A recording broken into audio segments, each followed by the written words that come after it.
Caroline, believe me, and wait for the red sundown. Red sundown. Red sundown.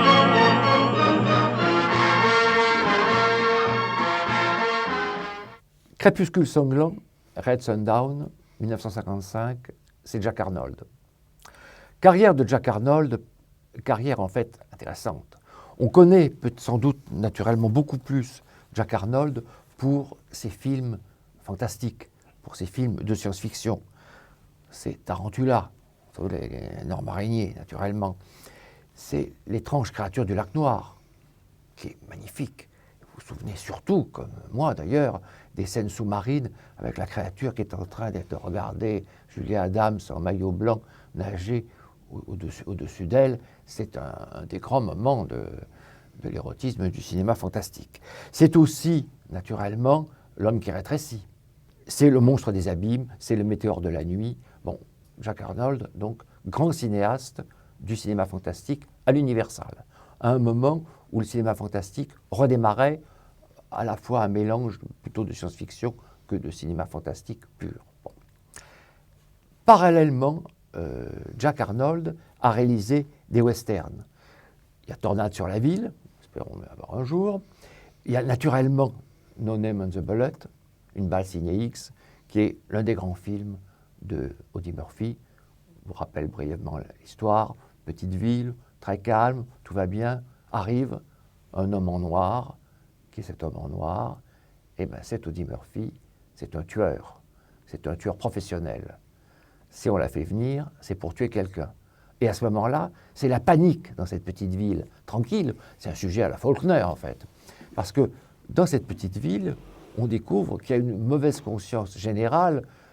Chacun a quelque chose à se reprocher. Donc chacun se dit, c'est pour moi qu'arrive ce tueur vêtu de noir. Bon, histoire...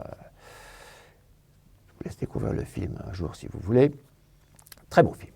Donc Jack Arnold est un cinéaste tout à fait intéressant et Crépuscule sanglant est un de ses bons films. Ce qu'on découvre dans Crépuscule sanglant, il y a plusieurs choses.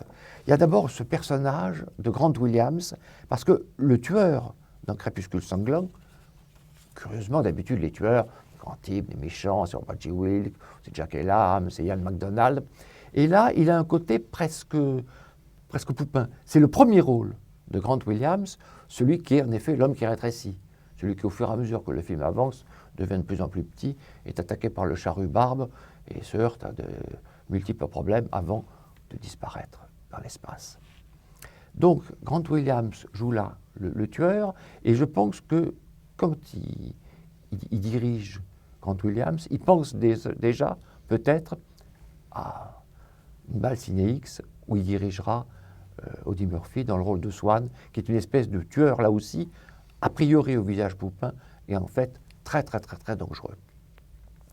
Donc Red Sundown, alors il y a évidemment la personnalité de Rory Calhoun.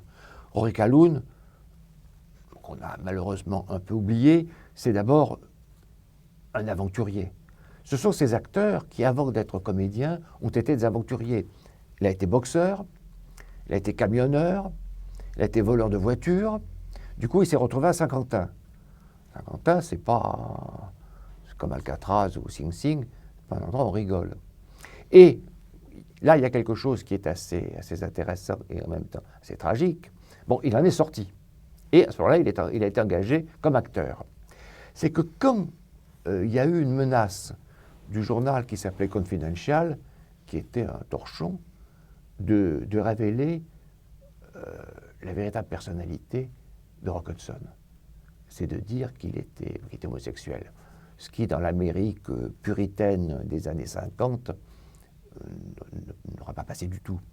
Henry Wilson, qui était l'agent à la fois de Rory Calhoun et de Rock Hudson, a négocié avec Confidential pour qu'il y ait le blackout sur Rock Hudson, pour protéger Rock Hudson, qui était son poulain le plus connu, en lui abandonnant tranquillement, en abandonnant à ce torchon qui était Confidential, Rory Calhoun, et en révélant ainsi à Confidential qu'il avait été prisonnier à Saint-Quentin et qu'il devait y avoir des photos.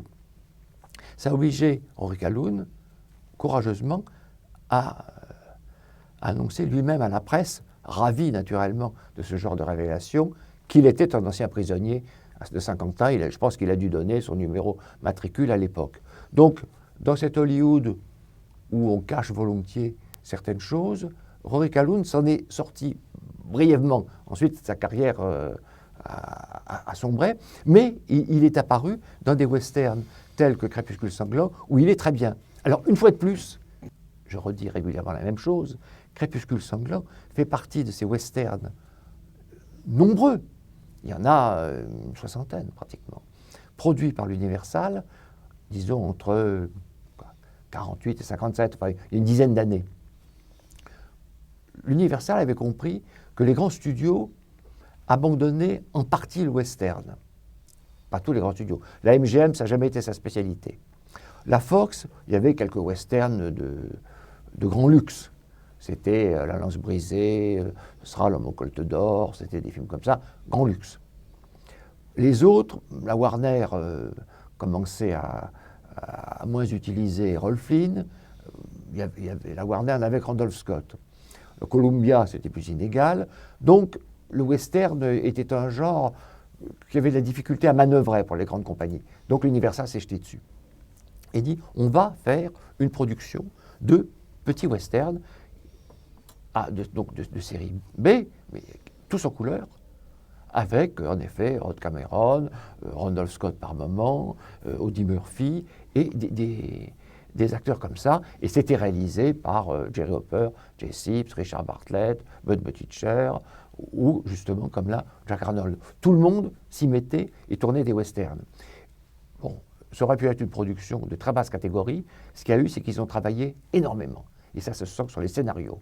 C'était des films qui étaient des films courts, faute de budget, soyons justes. Court, c'est-à-dire qu'il n'était passé pas 1h15, quelque chose comme ça, 1h20, film court, mais il y avait une densité dans ces films qui est énorme. Quand vous voyez Crépuscule sanglant, il n'y a pas de temps perdu, c'est un film extrêmement resserré, et à cause de ça, c'est un film vraiment extrêmement intéressant. Oh, Caroline, believe me, and wait for the red sundown, red sundown. Red